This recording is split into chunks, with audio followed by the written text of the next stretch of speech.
Bonjour à tous, moi je m'appelle Azilise, j'ai 22 ans et bienvenue sur ma chaîne YouTube.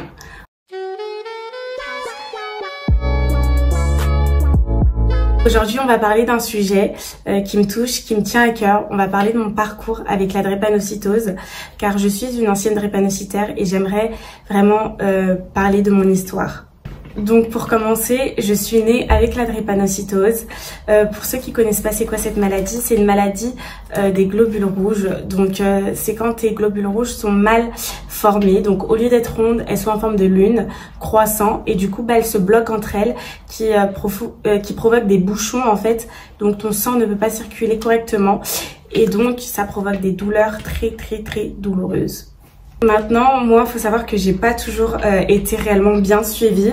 Donc, je suis née à Nantes. À Nantes, j'avais donc dès ma naissance des médicaments à prendre parce que j'ai eu des crises très tôt, de 0 à 5 ans. Mais je m'en souviens plus, c'est ma mère et mon père qui s'en souviennent. Et en fait, à partir de du coup 5-6 ans, ça s'est beaucoup amélioré avec les antibiotiques que je prenais. Du coup, je n'avais plus du tout de crise.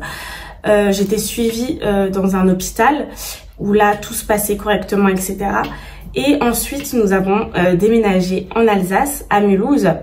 Et à partir de ce moment-là, je suis rentrée en 4e, 3e et vraiment mon état de santé s'est dégradé. C'est-à-dire que je suis passée à ne pas faire de crise, à en faire continuellement tous les 3-4 mois, on va dire à peu près, quand j'avais 14-15 ans. J'ai été donc suivie à Mulhouse. Du coup, je trouve que personnellement, je n'ai pas eu un réel bon suivi dans le sens où j'avais pas régulièrement des rendez-vous avec une pédiatre ou quoi. Et que souvent, quand j'allais aux urgences, on me faisait patienter longtemps alors que j'avais des douleurs que j'élevais à 8 sur 10, 9 sur 10, mais on me faisait énormément patienter. Et bon bah moi je pensais que c'était normal, je trouvais ça normal, mais je vous assure que quand j'ai déménagé à Strasbourg 1 an plus tard, là tout a changé. J'ai vraiment eu un suivi mais de qualité, cœur sur ma pédiatre qui me suit encore actuellement. Et du coup de là elle a repris mon dossier du coup qu'il y avait à Mulhouse. Et elle a vu que je faisais énormément de crises.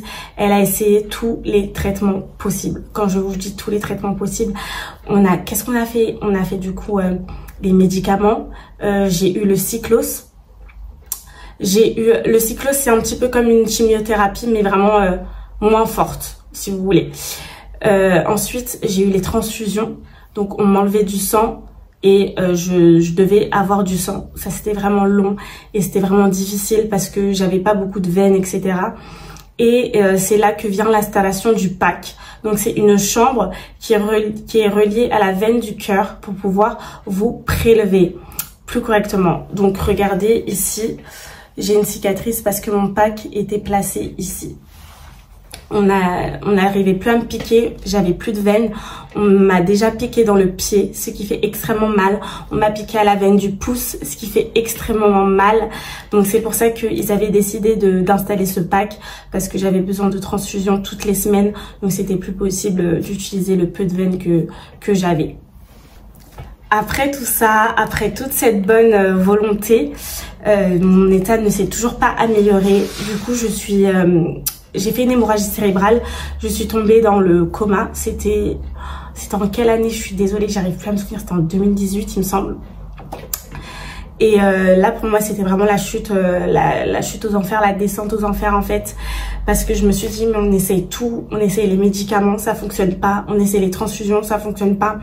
Et en fait mentalement, c'est pas que je commençais à lâcher, mais j'en avais vraiment marre. Et du coup je me disais bah s'il faut que je meure, c'est pas grave. Parce que franchement, j'en ai marre de subir tout ça. Toutes les semaines, je suis à l'hôpital. Avec les cours, c'était très difficile de garder la cadence. J'étais en générale. Je sais que ça n'existe plus maintenant, mais à l'époque, moi, j'étais en générale. Du coup, bah, il y avait quand même beaucoup de cours et tout. Et à chaque fois, il fallait que je rattrape. Heureusement que j'avais de très bons amis qui étaient là pour moi, mais c'était vraiment difficile. Puis même, à chaque fois, on disait ah mais elle est malade, ah elle est pas là. Du coup c'était vraiment pesant moralement, émotionnellement, mentalement. Et donc après être tombée dans le coma pendant 3 jours, je me suis réveillée, j'avais la moitié du crâne rasé du coup parce qu'ils ont dû m'opérer. Et j'ai dû faire de la rééducation parce que les médecins avaient dit à mes parents que peut-être quand elle se réveille, elle va être un légume parce que vraiment elle a perdu énormément de sang, etc., etc. Du coup, c'était compliqué, mais je me suis rétablie par la grâce de Dieu. Et j'ai pu avoir mon bac cette année parce que c'était l'année de mon bac. C'est pour ça que je vous dis que au niveau scolaire, c'était vraiment c'était pesant. Et par la grâce de Dieu, j'ai eu mon bac. Et c'est là que après ça, ma pédiatre a dit bah, écoute Azilise, là on va te greffer. On va te faire une greffe de moelle osseuse. Je dis mais c'est quoi ça? C'est quoi une greffe de moelle osseuse? J'ai jamais entendu parler de ça. Elle me dit bah t'as des chances de guérir de la drépanocytose si tu fais cette greffe. J'étais choquée. J'étais mais il y a un remède à cette maladie. Moi je pensais que j'allais devoir vivre toute ma vie avec ça, avec ce fardeau. Elle me disait non, non, non, donc c'est possible de te soigner. Et en fait, quand elle m'a dit ça, au début, j'ai pris peur. Pourquoi? Parce que la greffe de moelle osseuse, c'est très dangereux, c'est risqué. Et il y a des risques, un peu de tout. Mais surtout, la perte de cheveux, moi, me faisait peur. Parce que tu passes par une chimiothérapie. Je ne voulais pas perdre mes cheveux. Parce que comme j'étais tombée dans le coma et qu'on m'avait déjà rasé une partie de mes cheveux, devoir reperdre mes cheveux, je me disais mais non, c'est pas possible, qui m'en veut, qui est contre moi en fait. Petite pause pub, je fais toujours mes vidéos en pyjama, ne soyez pas choqués, je suis tout le temps en pyjama. Ne le prenez pas mal, mais moi je le trouve super mignon, vous en pensez quoi? Enfin bon, je continue la story time. Donc c'est à dire que moi j'étais vraiment en mode non, enfin les risques sont trop grands parce que si mon corps n'accepte pas les cellules du donneur, bah c'est foutu en fait. J'ai plus de système, j'ai plus de cellules, j'ai rien. Elle me disait c'est vrai, bah c'est ta décision Azilise, nous on te force à rien. C'est soit tu nous dis tu veux faire cette greffe, soit tu nous dis tu fais pas et on fait pas. Donc à ce moment-là, j'avais un grand choix à faire. Azilise, est-ce que tu fais la greffe, est-ce que tu la fais pas? Je pesais le pour et le contre. Moi j'avais 18 ans quand elle m'a dit ça, parce que quand elle me l'a dit, il faut savoir qu'elle m'a dit clairement, Azilise, là, il te reste pas beaucoup d'années à vivre, parce que tu fais trop de crises qui sont trop rapprochées. Ton corps, il peut pas encaisser autant de crises. T'es tombée dans le coma, c'est pas rien. Donc là, franchement, si on me propose la greffe, c'est que c'est vraiment le dernier plan de secours. On ne risquerait pas de faire une greffe haplo-identique, c'est-à-dire une greffe où le donneur n'est pas compatible à 100%. Si ce n'était pas nécessaire pour toi. Voilà ce qu'elle m'a dit exactement. Donc imaginez-vous dans la tête d'une personne qui a 17 ans, qui va avoir 18 ans, qu'on lui dit qu'elle va bientôt mourir si elle ne fait pas cette greffe, mais que si elle fait cette greffe, elle a des chances aussi de mourir. Imaginez un petit peu tout ça. Mes parents, c'était sûr, autour de moi, ils voulaient que je la fasse. Après, ils me mettaient pas forcément la pression en mode, dis au docteur que tu veux. Non, ils disaient, nous, Azilise, on veut que tu la fasses. Après, c'est ta décision. Mais nous, on veut que tu la fasses parce qu'on veut plus te voir malade, etc. Et même si j'avais peur, je me suis confiée à Dieu. Du coup, comme je disais, j'ai prié à Dieu. J'ai dit, Seigneur, vraiment, j'ai envie de guérir de cette maladie. Si c'est la porte de sortie que tu as mis sur mon chemin, je vais la prendre. Et puis après, advienne que pourra, je sais que tu es avec moi quoi qu'il arrive. Et du coup, quelques semaines plus tard, j'ai dit au médecin oui. J'ai dit au médecin oui. Après, moi, je voulais pas mourir. Je sais que je voulais vraiment pas mourir. En fait, j'avais cette peur de la mort parce que ça soit avec la drépanocytose ou avec la greffe, je n'avais pas envie de mourir. Je me suis dit, mais j'ai encore rien vécu. J'ai été à l'école toute ma vie. J'ai pas eu de premier copain. Je me suis pas mariée. Il y avait tout qui se chamboulait dans ma tête. Je me suis dit, mais j'ai rien vécu. Je n'avais même pas voyagé. J'avais 18 ans et je n'avais pas voyagé. Parce que quand tu as la drépanocytose, tu ne peux pas voyager. Tu peux rester qu'en France. Je pouvais pas aller en dehors parce que c'est pas... en dehors, ils ne savent pas comment traiter cette maladie. Si j'avais une crise comme ça, imaginez, même dans l'avion, enfin, c'est une galère. Donc, je n'avais pas voyagé. Je n'avais pas eu de copain. Pour moi, j'avais pas vécu, j'avais même pas eu de premier job. Donc, c'était pas possible de me dire que j'allais mourir si jeune comme ça. Quand j'ai accepté de faire la greffe en 2019, tout s'est mis en place. Donc, en attendant que tout se mette en place, je suis allée à la fac. Et en fait, au moment où on avait mis la date pour la greffe, il y a eu le Covid. Et du coup, ça a un petit peu tout chamboulé. Mais ma pédiatre est restée ferme, elle a dit non. même s'il y a le Covid qui arrive là, je veux que Azilis soit greffé. Il faut qu'on mette tout en place le plus rapidement possible. Donc avant la greffe, il faut savoir qu'on a énormément d'examens. Tu vois le chirurgien, tu vois une diététicienne pour ton alimentation qui va changer. Il y a vraiment beaucoup de choses qui changent. Et après, du coup, le moment de la greffe arrive. Moi, quand c'est arrivé, tout s'est passé vite. Personnellement, je l'avais dit à très peu de personnes. Il y avait juste les membres de ma famille qui le savaient et 2 de mes meilleures copines. C'est tout. Sinon, même mes amis, mais juste mes amis ne le savaient pas parce que je voulais pas avoir de la pitié. Je voulais vraiment, c'était mon combat et c'était à moi d'aller au front toute seule avec Dieu et c'est tout. Du coup, je suis allée faire la greffe. Je suis allée dans une chambre stérile et après, j'ai eu la chimiothérapie.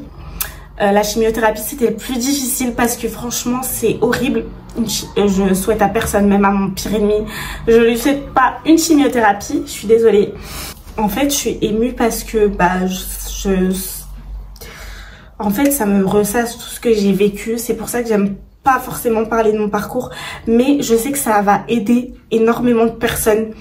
Si elle voit cette vidéo, ça va donner de la force. C'est pour ça que je le fais, vraiment pour donner de la force, donner de la visibilité à ceux qui ont encore la drépanocytose. Donc, je continue mon histoire.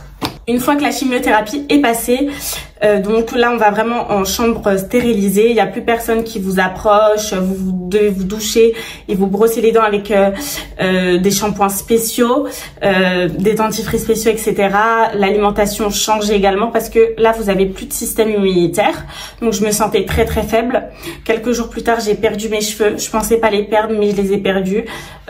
Pour ceux qui vont avoir une greffe, je vous conseille de raser vos cheveux au préalable parce que moi vraiment je me suis réveillée, ils étaient sur le coussin, ils sont partis. Et du coup après ça vient la greffe. Donc là on vous implante les cellules. Moi pour ma part c'était ma maman la donneuse et du coup on m'a implanté ces cellules et ensuite on doit attendre quelques heures le temps que ça rentre bien en vous. Et après, il y a quelques jours d'attente encore pour savoir si notre corps va accepter les nouvelles cellules qu'on lui met. Et ça également, c'était horrible. Moins horrible que la chimio, mais ça restait un peu horrible parce que j'ai eu énormément de réactions. Je tremblais souvent. J'avais souvent de la température. J'ai des boutons qui ont poussé sur le visage. J'étais vraiment horrible. J'ai perdu énormément de poids. On me donnait à manger à travers un tube qu'on me mettait dans le nez parce que j'arrivais même pas à manger. Donc c'était vraiment horrible et tout ça, ça a duré plusieurs mois. Je suis rentrée à l'hôpital en septembre, je suis ressortie fin novembre. Pour vous dire à peu près le processus, à quel point c'est long, c'est pesant mentalement et physiquement. Une fois que c'est bon, que ton corps a accepté les cellules, en fait, il faut que ton corps produise des cellules lui-même. C'est-à-dire qu'on lui en a injecté, ok, maintenant il faut que ce qu'on a injecté se reproduise continuellement. Parce que en fait, c'est ça la drépanocytose, la moelleuse, vous voyez, votre corps produit des cellules, produit des globules rouges, mais votre corps produit des globules rouges mal formés quand vous avez la drépanocytose. Donc c'est-à-dire que c'est votre propre corps qui produit quelque chose de pas bon pour lui-même. Vous voyez la dinguerie. Et du coup, quand on vous injecte de nouvelles cellules, là, c'est votre corps qui va produire de bonnes cellules. Des cellules en forme, des cellules rondes. Et donc là, c'est ce qui s'est passé dans mon cas. C'est que, je crois 2-3 semaines après, mon corps a commencé réellement à produire de bonnes cellules. Et donc, c'est seulement à partir de là qu'on envisage une sortie. Et en fait, la sortie, c'est encore quelque chose de compliqué parce que vu que vous n'avez pas de système immunitaire, j'avais plus de système immunitaire, ben on ne doit pas approcher les gens. Donc, je devais pas approcher forcément mes frères et sœurs, mes parents, faire la bise, les bisous, manger dans la même assiette, manger des produits qui sont presque périmés ou alors le fromage ou vraiment, j'avais énormément, mais énormément de restrictions. Plus de fast-food, vraiment des choses. Et en plus, c'était le Covid. Je vous ai dit, période Covid, je n'avais pas le droit de sortir. Je n'avais pas le droit de sortir. Donc, ma pédiatre m'a vraiment donné un ordre. Elle m'a dit, si je te laisse sortir de cet hôpital Azilis, tu ne sors pas de chez toi. À part pour venir à l'hôpital pour tes rendez-vous, c'est tout. Et tu portes un masque. Je me souviens, on avait tellement mis la pression que j'avais dit oui, je respecterai tout et j'ai tout respecté. Même quand je suis sortie de l'hôpital et que mes copines venaient me voir parce que c'était la période de Noël, on était en décembre, Mes copines, elles sont venues me voir, elles portaient un masque, elles étaient à distance de moi et puis on parlait. Ça a été comme ça pendant à peu près 6 mois, jusqu'à l'été à peu près. L'été, là, vraiment, j'ai commencé à sortir, à un peu profiter de la vie, essayer de trouver un job, essayer vraiment de me remettre de tout ça. Et en fait, plus j'allais bien mentalement, plus j'allais mieux physiquement. Vous voyez ce que je veux dire? Le mental va avec le physique. Et donc, mentalement, je m'en remettais aussi petit à petit. J'ai eu des perruques. Faut savoir que quand tu as une chimiothérapie, tu as droit à des ordonnances de perruques. Et donc c'est ce que j'ai eu et c'est comme ça que j'ai commencé à mettre des perruques le temps que mes cheveux repoussent. J'ai commencé à reprendre du poids, à manger un petit peu. Donc ça c'était vraiment bien. C'est un long parcours, c'est un parcours difficile, mais ça vaut le coup. Franchement ça vaut le coup. Je vais pas vous mentir, j'ai eu 2 autres complications. J'ai eu 2 méningites 2 ans après la greffe. J'ai eu 2 méningites. C'est quand même pas mal. Les méningites, c'est une inflammation autour du cerveau. Elle peut te faire halluciner et tu peux clairement mourir. J'ai été du coup 2 fois en réanimation. C'est une infection que j'ai attrapée parce que j'étais vulnérable. Comme je vous ai dit, système immunitaire. Chaque année, il se construit. Donc, moi, j'ai pas eu de chance. Mais Dieu merci, j'ai eu de la chance parce que je m'en suis sortie. Je m'en suis sortie grâce à Dieu. J'ai eu des bons docteurs autour de moi, des bons médecins qui ont toujours été là pour moi, de très bonnes infirmières. Franchement, j'ai été traitée comme une reine. Et je sais que parfois, ça peut être rien, mais avoir un bon entourage hospitalier autour de soi, vraiment de bonnes infirmières, de bons médecins, de bons chirurgiens, de bons pédiatres qui sont à l'écoute, ça change tout. Vraiment, ça change tout. Ça fait du bien, même moralement. Moi, je me souviens quasiment de chacun de leurs prénoms, ceux qui ont été là pour moi. Parce que ça te marque, en fait, cette expérience te marque à vie. À vie. Ah oui, et aussi à savoir, c'est que après la greffe, vous avez un carnet comme ceci qui note tous vos faits et gestes. Avec la pédiatre, on note tout, toutes les mises à jour, les vaccins, les traitements, etc. Parce que oui, il y a un traitement après la greffe. C'est le traitement immunosuppresseur pour aider votre système immunitaire à se rétablir. Donc ça, je l'ai pris aussi pendant 2 ans. Je l'ai pris pendant 2 ans, il me semble. 1 an ou 2 ans, je sais plus. Mais donc oui, il y a encore un traitement après la greffe. Et là, officiellement, en 2024, je n'ai plus du tout de traitement. Rien. Je vais bien, je suis en forme, je fais du sport, je voyage, je fais de la création de contenu. En fait, je sais pas si vous vous rendez compte, mais je vis la vie que j'ai toujours voulu vivre. C'est vraiment, en fait, quand je me rends compte de ça, je dis juste merci Dieu, merci Seigneur, merci Jésus, merci. Parce que, en fait, je suis tellement contente. Il y a 4 ans, vous m'auriez dit, Aziz, tu vas vivre tout ça. J'aurais dit non, en fait, c'est pas possible avec ma maladie et tout, c'est pas possible. Et le fait d'être délivrée, oh mon Dieu, ça fait tellement du bien. Quand j'avais la drépanocytose, quand j'étais malade, quand j'étais en train d'être greffée, etc., je voulais que être sur les réseaux, je voulais faire de la création de contenu, je voulais être youtubeuse et tout. J'avais plein de rêves, mais en fait, je me disais non, Aziz, ça sert à rien de te lancer parce que la moitié de ton temps t'es à l'hôpital, tu peux pas tourner quand t'es à l'hôpital. Et en plus, Aziz, tu perds beaucoup de poids, tu n'es pas très jolie, donc pour l'instant, la création de contenu, c'est pas possible. Donc, c'était un rêve un peu qui était parti aux oubliettes. Et j'étais, c'est pas grave. C'est pas grave. Je regardais les autres faire, Et là, maintenant, c'est moi qui fais. Et en plus, je raconte mon histoire. Ah, dinguerie. Si c'est pas Dieu, c'est qui? Si c'est pas Dieu, c'est qui? Dieu, il a tellement mis de bonnes personnes sur mon chemin, de bons médecins, de bons infirmières, à qui je dis merci. Donc là, maintenant, je suis trop heureuse. Donc oui, la greffe, ça a été un processus long, mais le jeu en vaut la chandelle. Donc, et encore, moi, j'ai fait une greffe à peau identique. C'est une greffe les plus risquées. Il y en a, ils ont des greffes, c'est 100% donneur. Donc, je dis pas qu'il n'y a pas de risque, mais c'est moins risqué quand le donneur est compatible à 100%. Moi, ma mère était compatible, il me semble, à 60%, quelque chose comme ça. Même les médecins, ils aiment bien m'appeler la miraculée. Non, mais vraiment, Aziz, c'est... Quand ils voient, ils sont trop contents. Ils sont en mode, ah, après tout ce que t'as vécu, enfin, tu peux respirer. Enfin. Donc le conseil que j'ai à donner, c'est vraiment ne baissez jamais les bras, croyez en vous, croyez en vos rêves. Vous pouvez atteindre, une fois que vous dites que vous pouvez le faire, bah vous allez le faire et ça va le faire. Voilà, moi je suis là juste vraiment pour donner énormément d'espoir. Je sais qu'il y a beaucoup d'enfants malades, d'enfants, d'adultes, pas forcément de la drépanocytose, de toutes sortes de maladies. Je suis là pour vous dire que le lendemain sera mieux. Faut juste s'accrocher, faut avoir le mental et ça va aller.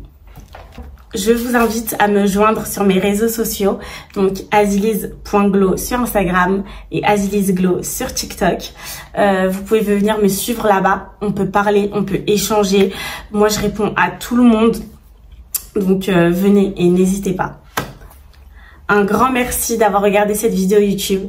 N'hésite surtout pas à t'abonner, ça fait plaisir, de liker, de commenter, d'expliquer ton expérience si tu es malade ou même si tu veux commenter, donner un petit mot d'espoir à tout le monde. Moi, ça me fait plaisir. Donc, je vous souhaite à tous de passer une bonne journée. Je vais être super active sur ma chaîne YouTube. Je vais essayer de poster beaucoup de content. N'oubliez pas que mon content, c'est vraiment lifestyle, conseils, story time, vlog, get ready with me. Il y a de tout sur ma chaîne. Donc, voilà. Gros bisous.